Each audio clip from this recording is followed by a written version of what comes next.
आप live cities देख रहे हैं और मैं हूं आपके साथ रिया। आज हमारे साथ डॉक्टर संजय राय मौजूद है। डॉक्टर साहब पटना एचएमआरआई पटना में कार्यरत हैं। डॉक्टर साहब, हम चाहते हैं कि आप हमारे दर्शकों के साथ अपने परिचय को साझा करें। मेरा नाम डॉक्टर संजय कुमार रॉय है और मैं पारस एचएमआरआई हॉस्पिटल में कंसल्टेंट क्रिटिकल केयर के पद पर कार्यरत हूँ। मैं इस हॉस्पिटल से मैं बहुत लंबे समय से जुड़ा हुआ हूँ, ऑलमोस्ट लगभग जब से शुरू हुआ है। तो मैं यहाँ अभी 16 बेड पल्मो आईसीयू है, जिसको B1 आईसीयू बोलते हैं, मैं वहाँ पर कार्यरत हूँ। अगर बात एक्सपीरियंस की करें तो आपका इसमें अनुभव कितने सालों का है? मेरा ऑलमोस्ट 10 ईयर्स का अनुभव है आईसीयू में काम करने का, क्रिटिकल केयर में। As a critical care specialist आपकी क्या भूमिका होती है वहाँ पे आईसीयू में? हमारी भूमिका जो क्रिटिकल केयर में एडमिट मरीज होते हैं, उनमें जो उनके जो सिक पेशेंट हैं उनका तो खुद से मैनेज करना ही है। साथ में जो प्राइमरी टीम होती है जिसके अंदर में पेशेंट एडमिट होते हैं, उनसे और अदर स्पेशलिटी के साथ कोऑर्डिनेट करना भी हमें होता है। जैसे कि आप क्रिटिकल केयर स्पेशलिस्ट हैं, तो आप लोग कैसे समझते हैं कि एक पेशेंट को वेंटिलेटर की ज़रूरत है और उसे अब वेंटिलेटर लगाना चाहिए?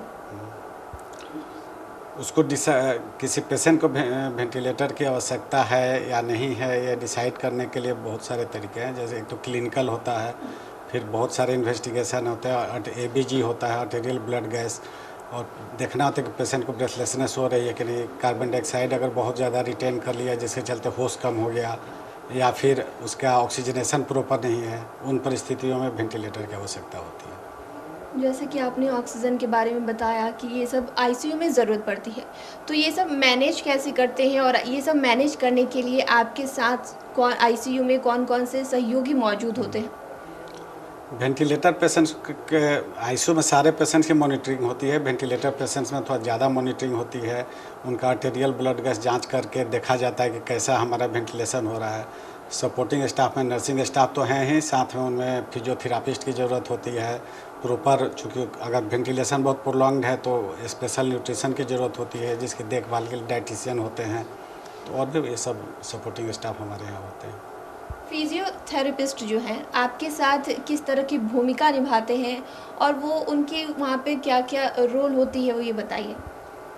फिजियोथेरापिस्ट का रोल नॉर्मल पेशेंट्स में भी है जो कि बेड रिडन हैं, बहुत चल नहीं पा रहे हैं, तो उनका लिम्ब फिजियो, चेस्ट फिजियो, इन सब करना, प्लस वेंटिलेटर पेशेंट्स में भी होता है ताकि प्रॉपर करें, सिक्रीशंस नहीं रिटेन हो, उसका सक्शन में अच्छे से आए, ये सब चीज़ों में फिजियोथेरापिस्ट की रोल होती है।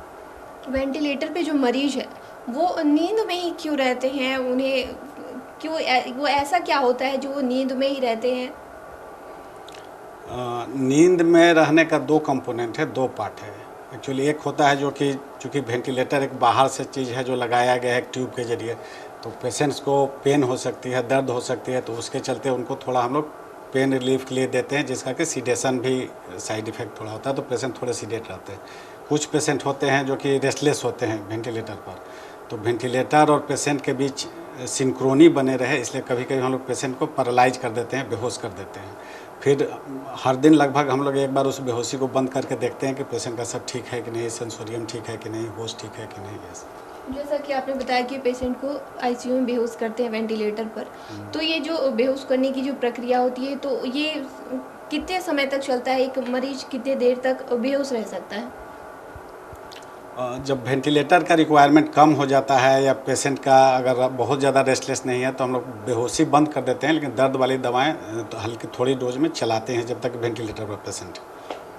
जैसा कि आप बता रहे हैं वेंटिलेटर के बारे में, तो वेंटिलेटर पे एक मरीज को क्या क्या सुविधाएं मिलती है, ये मैं चाहूँगी कि आप विस्तार से हमारे दर्शकों को बताएं कि एक आईसीयू में वेंटिलेटर पे जो मरीज है उसको क्या क्या सुविधाएं मिल रही है, क्या क्या वहाँ मौजूद रहता है।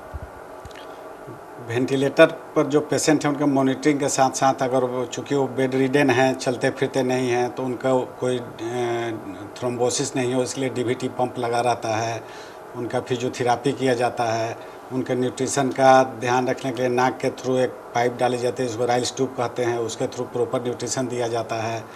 चेस्ट का फिजियोथेरापी किया जाता है। ये सब हर दिन एक्सरे करके देखा जाता है ऑलमोस्ट अल्टरनेट डे कि कैसा इम्प्रूवमेंट हो रहा है।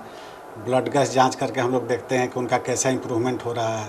ये सब जैसा कि हम लोग वेंटिलेटर है, तो वेंटिलेटर पे कोई मरीज है और वो उसकी डेथ हो जाए किसी कारण से, तो आप लोगों के लिए ये कितना मुश्किल काम होता है उनके परिवार वालों को बताना, या फिर ये सिचुएशन को हैंडल करना कितना मुश्किल होता है?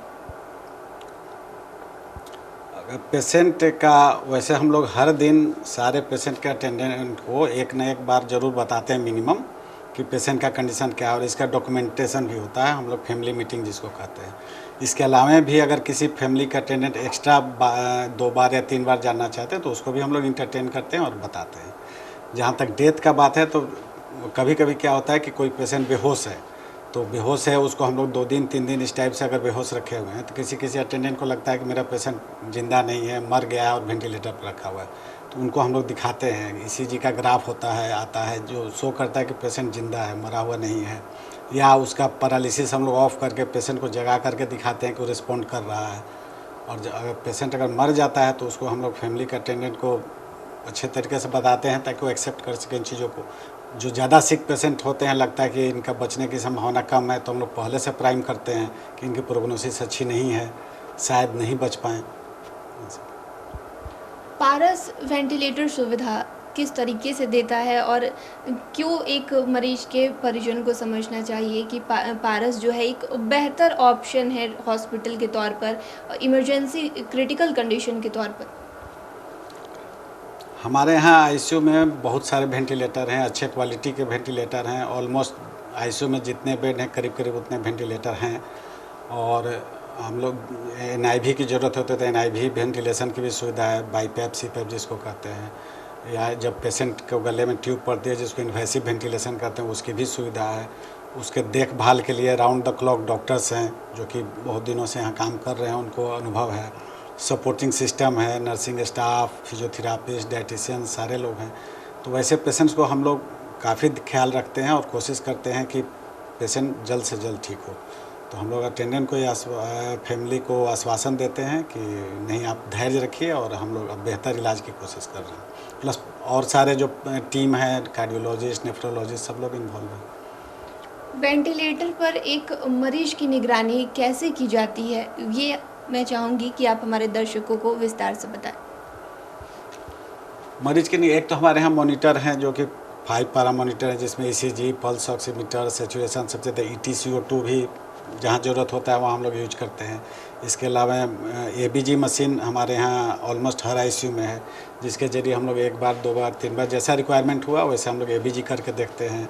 रेडियोलॉजिकल बैकअप हमारे यहाँ है, CT स्कैन, अगर ज़रूरत हो तो चेस्ट का CT स्कैन कर सकते हैं।